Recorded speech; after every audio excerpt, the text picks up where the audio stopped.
제가 먼저 하겠습니다. 그들이 이 말을 듣고 마음에 찔려 베드로와 다른 사도들에게 물어 이르되 형제들아 우리가 어찌할꼬 하거늘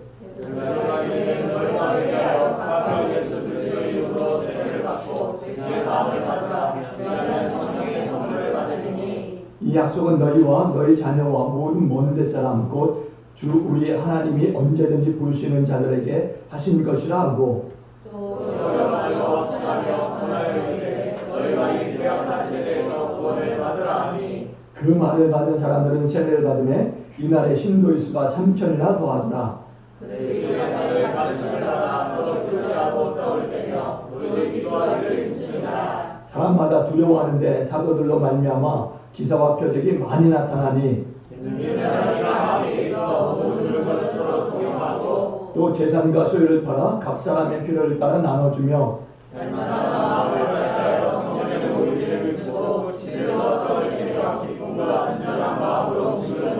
함께합니다. 하나님을 찬미하며 또 온 백성에게 칭송을 받으니 주께서 구원받는 사람을 날마다 더하게 하시니라. 아멘. 할렐루야. 아멘.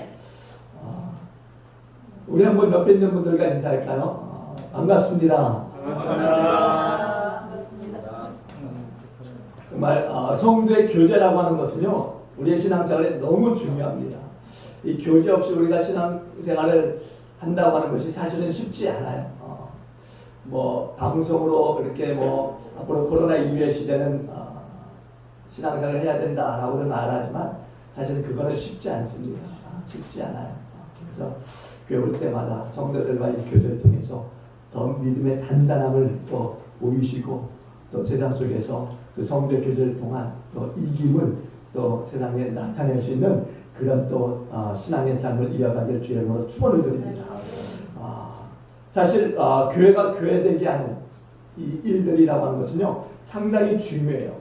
특별히 교회가 교회로서의 이 세움을 만든다고 하는 것은 그냥 되는 것이 아닙니다. 예수를 주라고 고백하는 그런 신앙의 고백 위에 세워지는 것이 교회라는 거죠. 예수님께서도 갈사라 빌립보 지방에 이르렀을 때 제자들에게 묻습니다. 사람들이 나를 누구라 하더냐? 그랬을 때 어떤 사람은 엘리야라고도 하고 또 어떤 사람은 예레미야라고도 합니다. 이렇게 이야기해요. 그때 주님께서 제자들에게 묻습니다. 그러면 너희는 나를 누구라 하느냐? 그때 베드로가 힘있게 고백합니다. 주는 그리스도시요 살아계신 하나님의 아들이십니다. 이 고백을 주님이 너무나 기뻐하셨어요. 그러면서 하시는 말씀이 이 반석에 내 교회를 세우리니 음부의 권세가 이기지 못하리라. 내가 천국 열쇠를 내게 주리니 내가 땅에서 무엇이든지 매면 하늘에서도 매일 것이요 내가 땅에서 무엇이든지 풀면 하늘에서도 풀리리라. 주님이 분명히 말씀하시기를 베드로를 향해서 너는 베드로라 내가 이 반석에 내 교회를 세우겠다 이렇게 말씀하셨어요. 분명히 이 반석에 내 교회를 세우시겠다 이렇게 말씀하신 것입니다. 그러면서 반석에 세워진 이 교회는 음부의 권세가 이기지 못하는 교회가 될 것을 말씀하고 있습니다. 그렇다면 주님께서 분명히 너는 베드로라 내가 이 반석에 내 교회를 세우시겠다 이렇게 말씀하셨는데 그러면은 베드로 위에 세우시겠다라고 하는 말씀인가? 아니라는 거죠. 주님께서 교회를 세우시는 데 있어서 베드로 위에 세우시겠다라고 하는 말씀이 아니에요. 베드로의 신앙 고백 위에 교회를 세우시겠다라고 하는 말씀인 거죠. 그럼에도 불구하고 이 말씀을 곡해해서 잘못 사용하는 교회가 있습니다. 그건 다름 아닌 캐톨릭이에요. 이 천주교회는 베드로를 천주교회 그 교황 1대 교황으로 모셨다라는 거죠. 사실 베드로 사도는요 천주교와는 상관이 없는 사람이에요. 베드로는 오직 예수의 복음만 이 땅에 전하다가 하나님의 품에 안긴 분이신 줄로 믿습니다. 베드로를 향해서 이렇게 이야기하는 거죠. 천국 열쇠를 베드로 사도에게 맡겼으니까 베드로 사도가 그 열쇠로 천국을 문을 열어줘야만 우리가 들어갈 수 있다. 이렇게 이야기합니다. 그러니까 베드로 사도가 천국의 그 열쇠를 가지고 잠궈버리면 아무도 못 들어간다. 이렇게 얘기하는 거예요. 이건 너무나 잘못된 주장인 거죠. 그래서 한동안 교황들이 나라도 마음대로 다스리고 교회도 마음대로 다스려서 얼마나 교회가 일대 혼란을 겪었습니까? 그러고 나서야 많은 그 종교 지도자들이 일어나서 종교개혁의 붐을 일으켰던 거죠. 정말 오늘 우리는요, 다시 한번 베드로라고 하는 이 사도를 기억하면서 정말 주님께서 어떤 교회를 세우시길 원하시는가, 정말 우리가 이 말씀을 통해서 교회다운 교회, 정말 하나님이 기뻐하시는 교회를 우리가 함께 세워나갈 수 있는 그런 귀한 진리의 말씀 되어줄 수 있기를 바랍니다.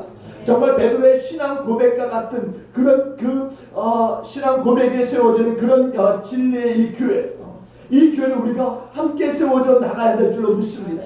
아무리 훌륭한 교회가 세워졌다 할지라도 이런 신앙의 고백 위에 세워지지 않는 교회는 교회로서의 역할을 제대로 감당할 수 없다라는 거죠.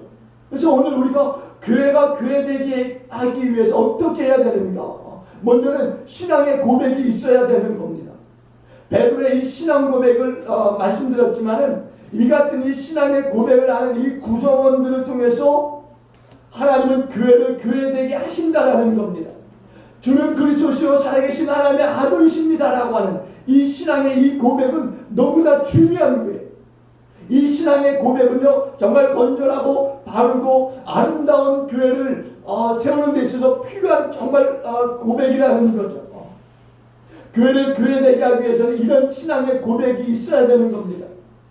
사실 신앙의 고백이라고 하는 것은요, 사람이 마음으로 믿어 입으로 시인하는 것 아니겠습니까?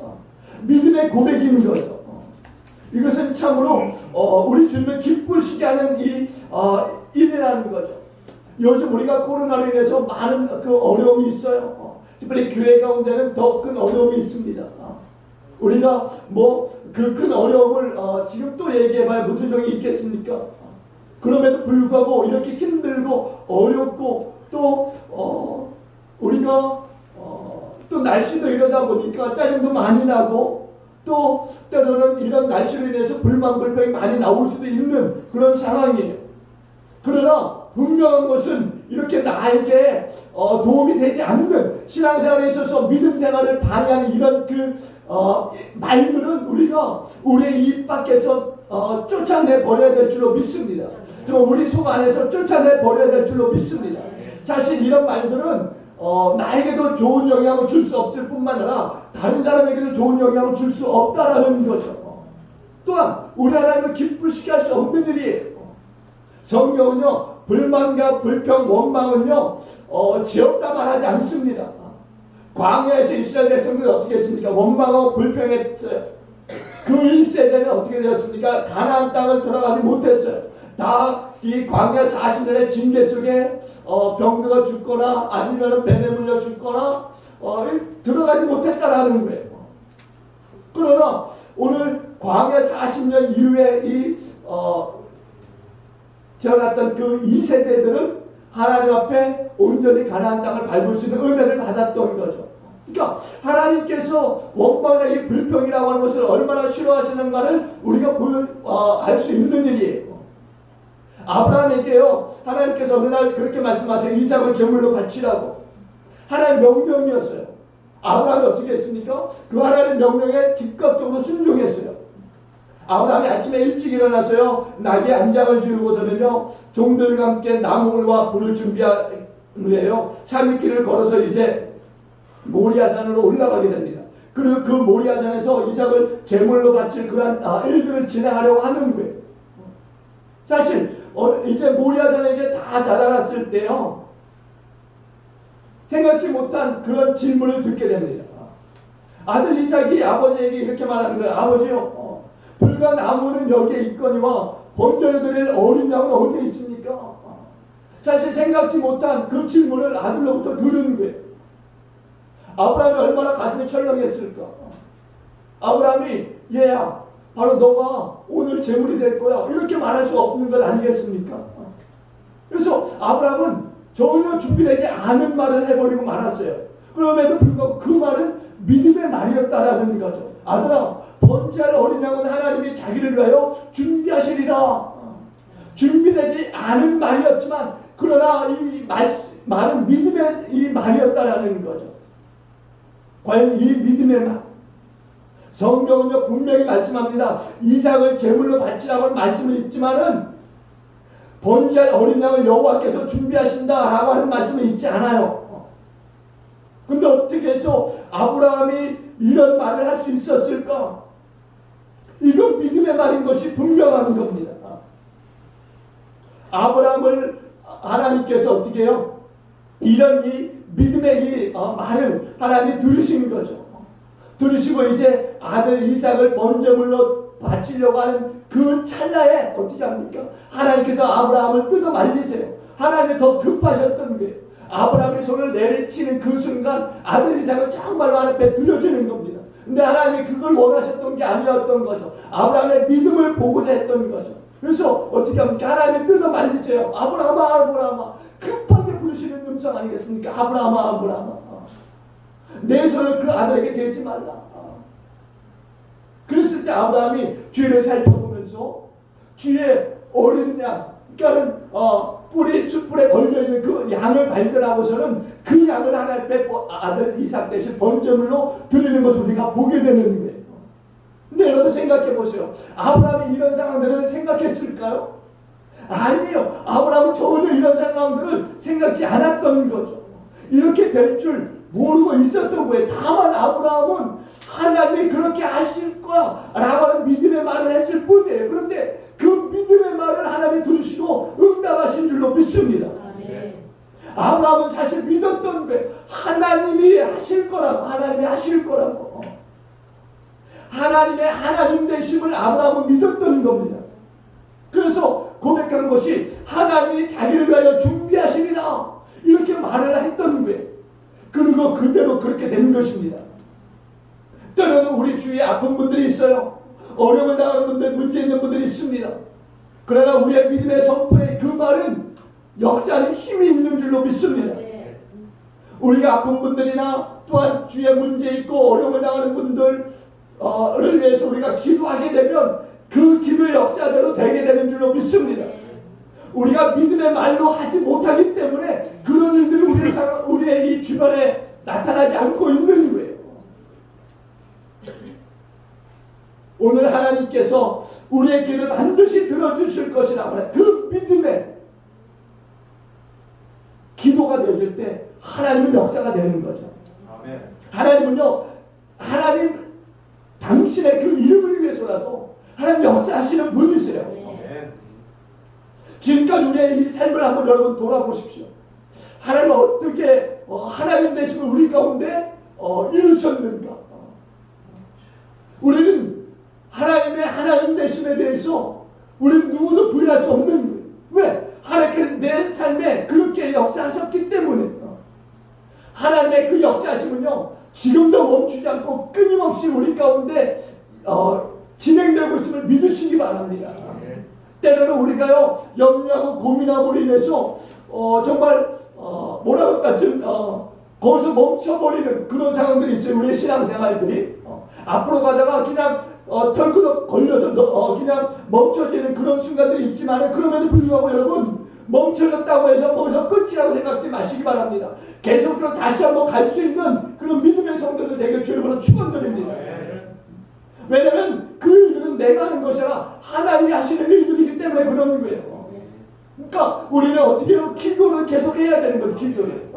기도를 멈추지 말라고 하는 복음서가도 있지 않습니까? 우리는 기도를 멈추지 않는 거예요. 끊임없이 하는 거예요. 끊임없이. 하나님의 이름을 부르면서 끊임없이 기도하면 나가는 거예요. 그러면 하나님께서 반드시 도와주십니다. 하나님의 이름이 있기 때문에 도와주시는 거예요. 그리고 기도하시면은요, 여러분 자랑도 하세요. 때로는 그게 교만한 게 아닙니다. 하나님 내 기도에 응답하셨다라고 선포하십시오. 믿음으로. 그냥 정말 우리가 병자를 놓고 기도했는데 하나님 정말 들어주실까? 혹시나 안 들어주시면 어떻게 하지? 그래서 입 꼭 다물고 그냥 부끄러워서 안 들어주시면 창피하니까 내가 믿음 없다는 소리 들을까봐 그냥 그렇게 하지 마시고요. 믿음으로 기도했으면 선포하십시오. 하나님 치료해 주실 거라고. 하나님이 역사하십니다. 역사하세요.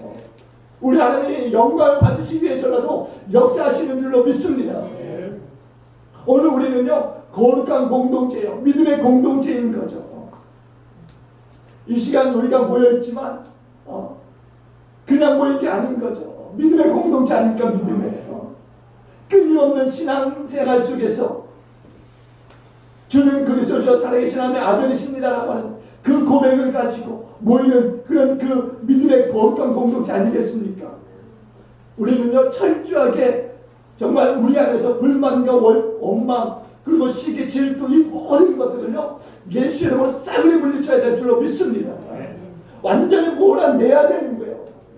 조금도 우리 안에 머물지 못하도록 더 이상 내 안에 우리 안에 머물지 못하도록 이 원망, 불평, 시기, 질투 이런 것들이요 정말 내 안에 머물지 않도록 이런 것들도 내가 여기 안에 있었다가 내가 죽겠다라고 하는 그런 생각이 들 정도로 그래서 자기가 알아서 나갈 수 있을 정도로 우리가 그런 믿음의 신앙의 고백 위에 우리가 서야 되는 거죠.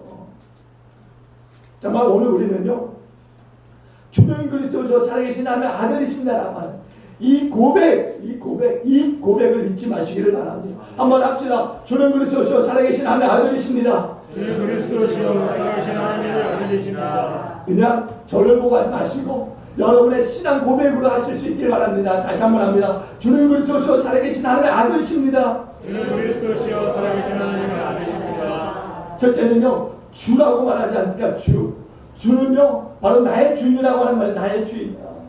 나의 주인이 예수님이신 것을 믿으시기 바랍니다. 나는 그분의 종이에요. 종.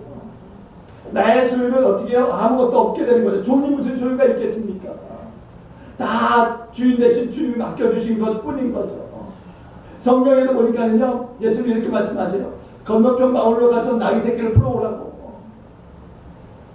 근데 이제 제자들이 가서 그 나귀 새끼를 풀어갖고 가져오려고 했는데 주인이 말해요. 왜 푸냐고. 근데 주님이 말씀하신 대로 제자들이 말합니다. 그 주인에게 주께서 쓰시겠다. 그랬더니 아무 말 하지 않고 그냥 내주는 겁니다. 이게 끝인 거예요. 왜 그런지 아십니까? 그건 내 것이 아니었기 때문인 거죠. 주님의 것이었던 거예요. 우리는 주님의 것을 맡은 청지기일 뿐이라는 겁니다. 많이 가지고 있다고 해도요 그걸 자랑할 수 없는 거 왜? 주님 것이니까. 주님이 나에게 많이 맡겨주셨을 뿐이에요. 또 적다고 주님은 왜 나에게 이렇게 적은 것만 맡기셨어요? 이렇게 우리는 또 원망할 필요도 없는 거예요. 부족하다 싶으면 주님 앞에 구하세요.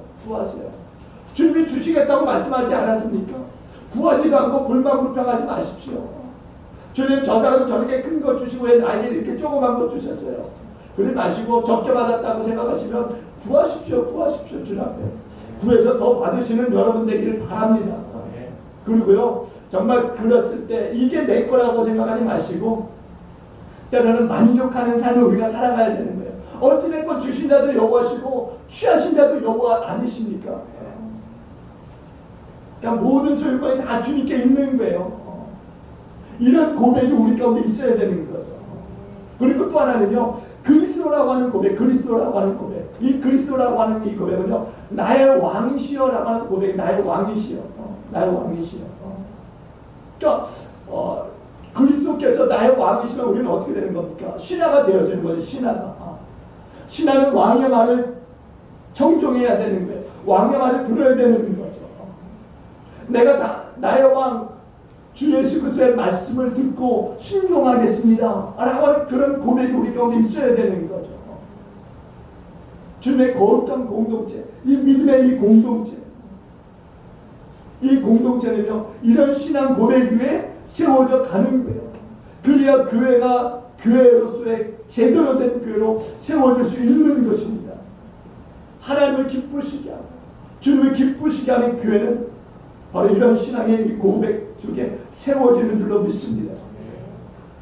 그래서 이런 신앙 고백이 없는 이 사람들은요 사실 교회를 교회되게 하는 데 있어서 상당히 어려움을 줘요. 사실 이런 이 고백이 없는 이 신앙 생활을 하는 사람들을 보면은요 하나님을 하나님 되게 하지 못합니다.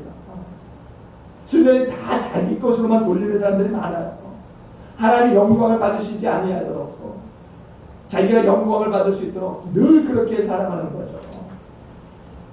때로는 교회에 오면은요 싸우기도 하고 싸운다는 게 나쁜 게 아니라 싸움만 조장하는 그런 신앙생활을 하려고 하는 사람들이 있어요. 싸움만. 그 사람만 왔다 하면 싸우는 거예요. 왔다 하면. 그래서는 안 되는 거예요. 모이면 쪽박 깨뜨리고. 분명히 교회는요, 하나님이 세우시는 거예요. 하나님. 그래서 내가 교회의 주인이 되어지는 그런 신앙생활을 해서는 안 되는 거죠. 오직 주는 그리스도께서 살아계신 하나님의 아들이십니다. 주님이 나의 왕이십니다. 그래서 나는 주님 앞에 순종하겠습니다. 그래야 교회를 교회되게 만들어갈 수 있지 않겠습니까? 저와 여러분들은요, 정말 바른 신앙의 고백 속에 정말 이 기쁨의 글을 더 든든하게 세워가시는 그런 저와 여러분들에게 주여로 축원을 드립니다. 두 번째는요, 희생이에요. 희생. 희생함으로 교회를 교회되게 할 수 있다는 거죠.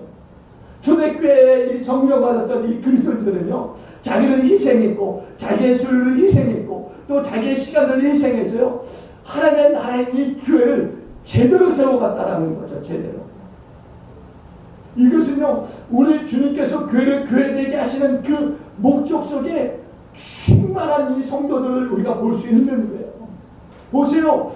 이들이 어떻게 섬겼는가? 마가복음 10장 45절에 보니까 이렇게 말씀합니다.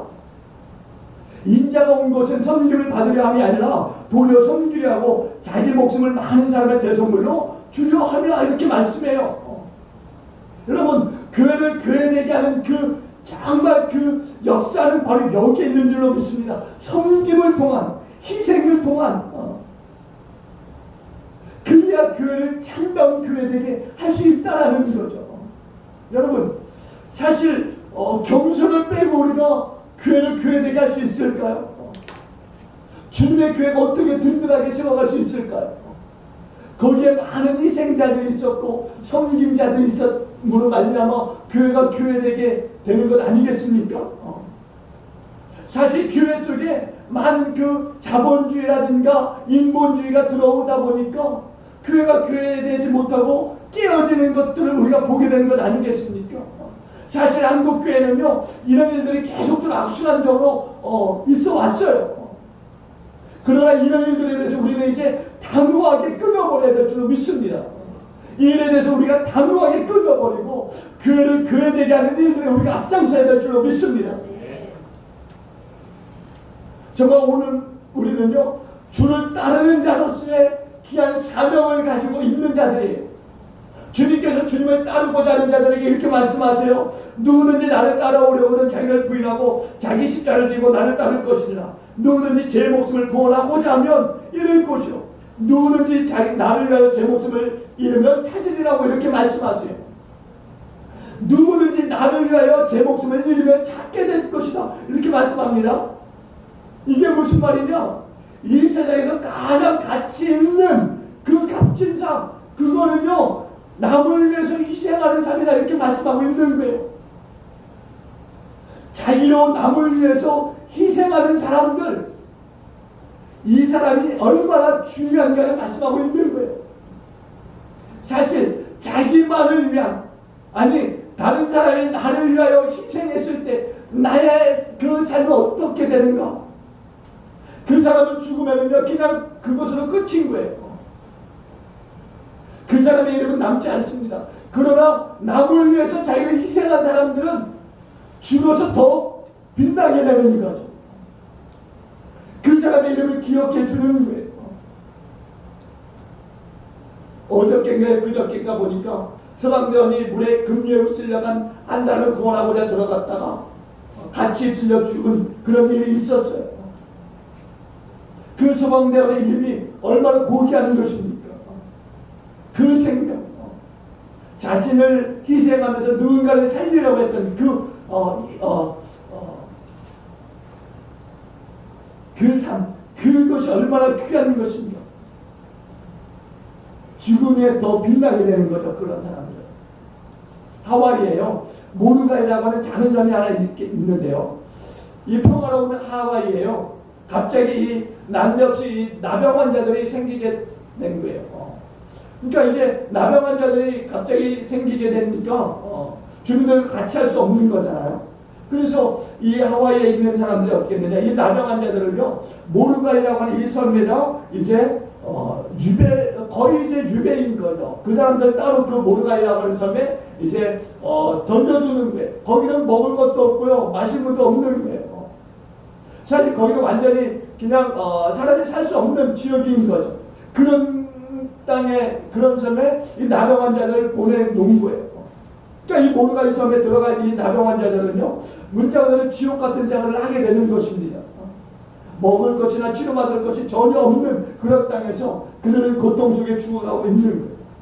그때 다이앤이라고 하는 사람이요, 그 섬에 들어갔어요. 자진해서 들어간 겁니다.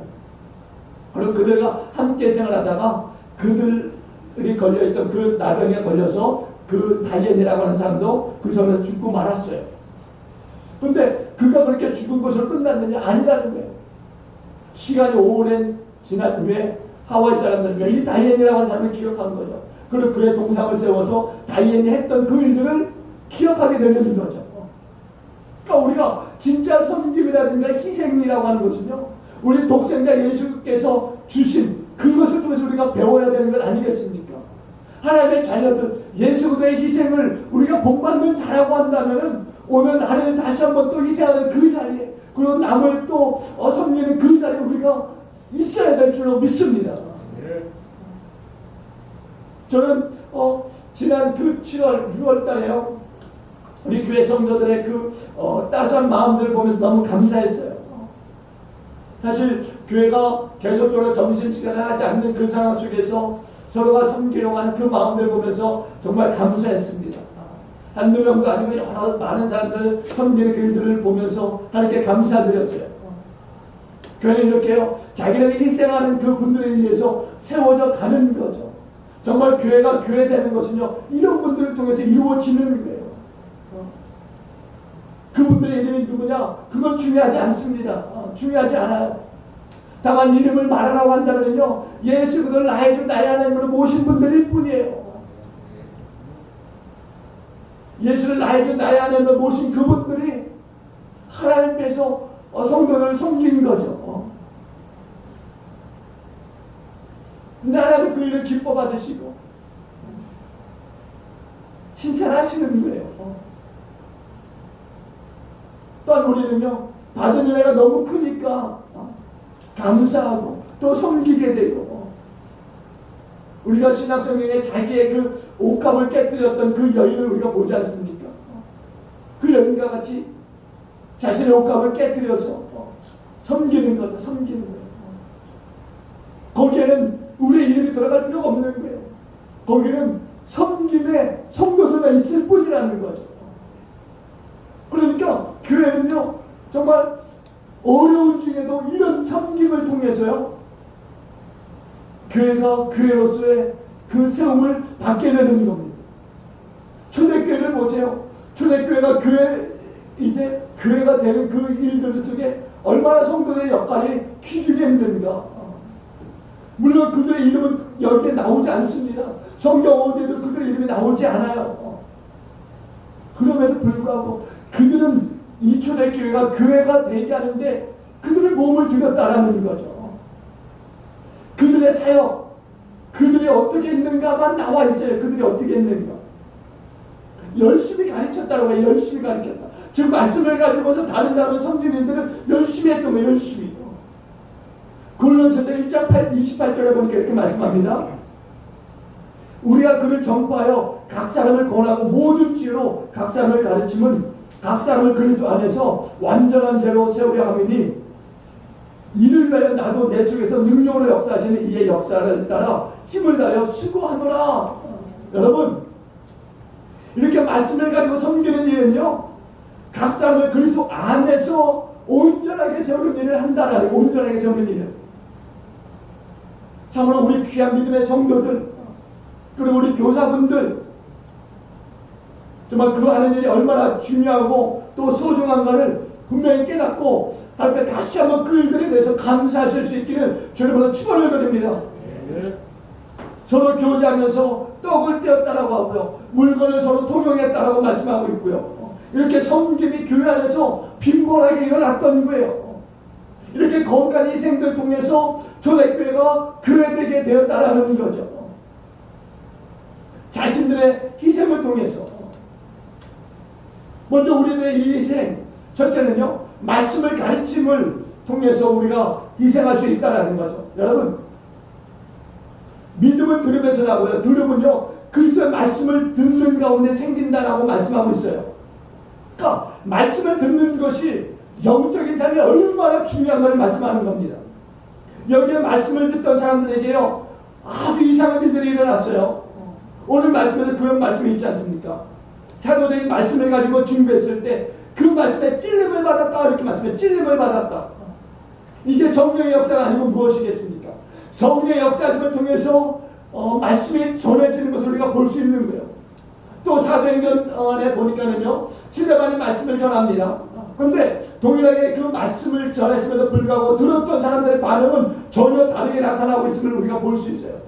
스데반이 전하는 그 말씀의 현장에서 사람들이 하나님의 말씀을 들었는데 그들은 다르게 나타납니다. 어떻게? 말씀에 찔림은 받았지만은 돌들어 스데반을 쳐 죽이는 그런 그 일들을 하게 되는 거죠. 그러나 요한은 반대로 복을 받았던 예루살렘의 이 사람들은 어떻게 합니까? 베드로의 이 담대한 하나님의 말씀을 들으면서 그들의 그 마음에 찔림을 받고 그렇게 고백합니다. 우리가 어찌할꼬 우리가 어떻게 해야 되느냐? 사도 베드로 앞에 고백하는 것을 우리가 보게 돼요. 그리고 자신들의 죄를 회개하고 새 사람이 되는 것을 우리가 목격하게 됩니다. 이처럼 똑같은 하나님의 말씀을 들었음에도 불구하고 전혀 다르게 나타나는 것을 우리가 보게 돼요. 그러니까 우리의 마음의 가치라는 것이 얼마나 중요한 걸 우리가 알게 되는 거죠. 그러니까 우리는 한 날마다 우리의 마음의 가치를 기경해야 될 줄로 믿습니다. 좋은 마음의 가치 될 수 있도록 우리 날마다 기경해야 돼요. 여러분들이 90일 성경일동 하기에 많이들 참여하고 계시고 또 늘 그렇게 말씀을 정리를 보지 못함에도 불구하고 말씀을 사랑하면서 한 구절 한 구절 이렇게 읽어가는 그런 성도들까지라도 우리 하나님을 기뻐하시는 줄로 믿습니다. 그것이 우리의 마음의 밭을 잘 기억하는 줄로 믿습니다. 정말 교회를 교회되게 하는 사람들이 누구냐라고 했을 때 바로 사도들의 그 가르침을 잘 받았던, 그러면서 그 말씀에 자신을 길들였던 그 성도들이었던 것을 우리는 꼭 기억해야 될 줄로 믿습니다. 두 번째는 믿음이에요. 믿음. 히브리서 기자가요, 주님을 위해서 자신의 모든 것을 희생했던 그 믿음의 사람들은 히브리서 11장에 기록하고 있어요. 위대한 신앙의 인물들 아니겠습니까? 우리가 존경해야 될 그런 분들이 히브리서 11장에 나오지 않습니까? 아브라함은 갈 바를 알지 못했지만 고향과 친척과 아버지 집을 떠났다라고 말씀해요. 나의 100세에 얻었던 이 기적 같은 아들 이삭을 하나님께서 드리라고 했을 때 거침없이 하나님 앞에 나가서 그 이삭을 드림으로 하나님을 당황케 했던 아브라함을 우리가 보지 않습니까? 또 모세는 어떻습니까?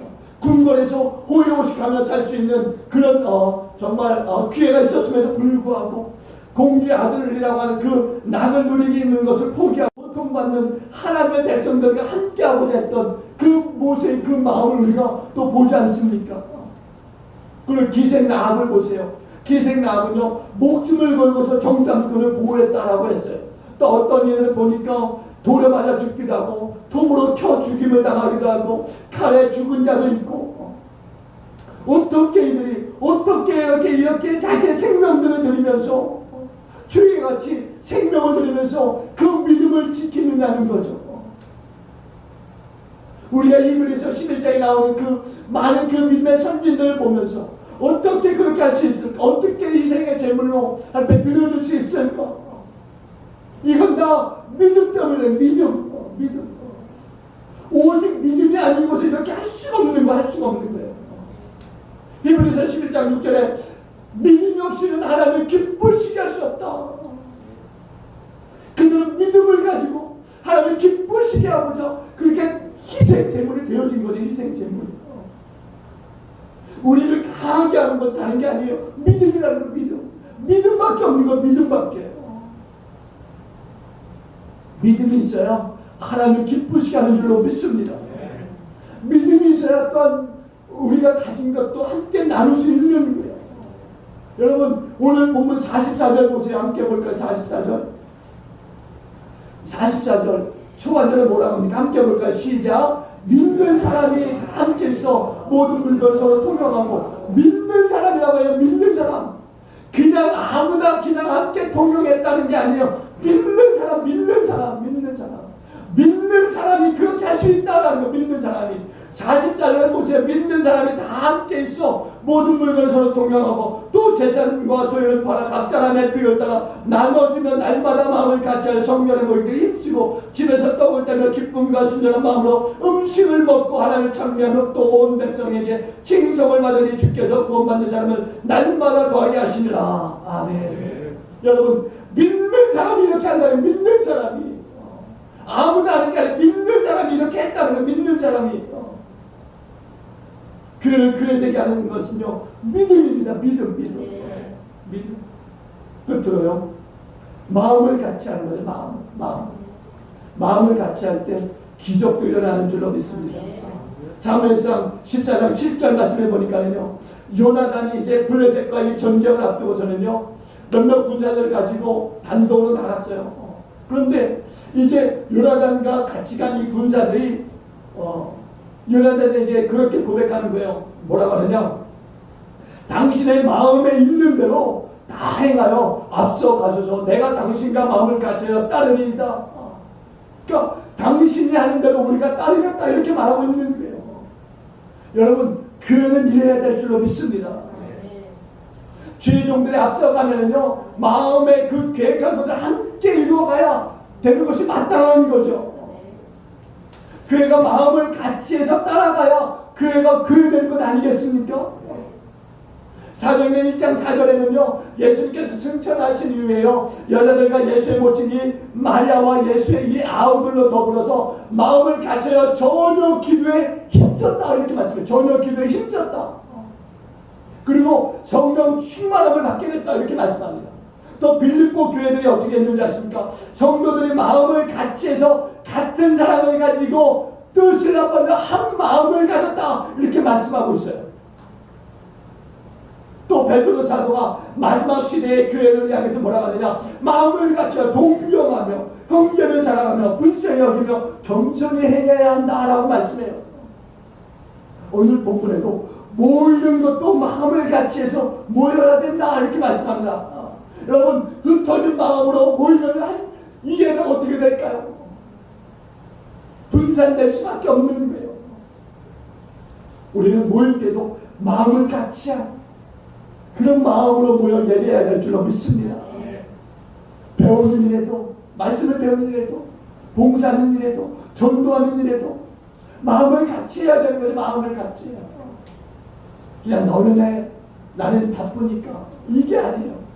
바쁘면 기도로 대신 그 사람을 섬겨주고 그래야 마음을 같이 할 수 있는 것 아니겠습니까? 우리 모두 어느 것 한 부분이라도 우리는 섬길 수 있어요. 교회는.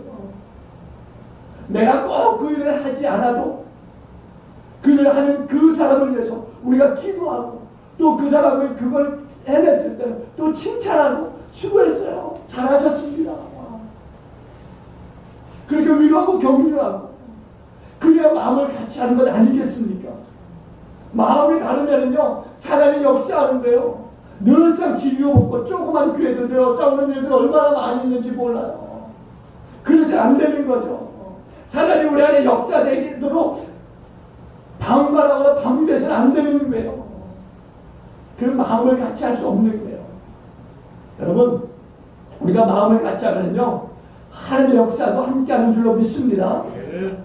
사도행전 1장 13절로 14절에 보면은요, 베드로, 요한, 야고보, 안드레와 빌립, 동호, 바돌로메, 마테와 및 알페오의 아들 야고보, 샬롬인 시몬, 야고보의 아들 유다가 다 거기서 여자들과 예수의 모친 마리아와 예수의 아우들로 더불어 마음을 같이하여 전혀 기도에 힘썼다라고 말씀했을 때 성령의 역사가 그 가운데 부어진 줄로 믿습니다.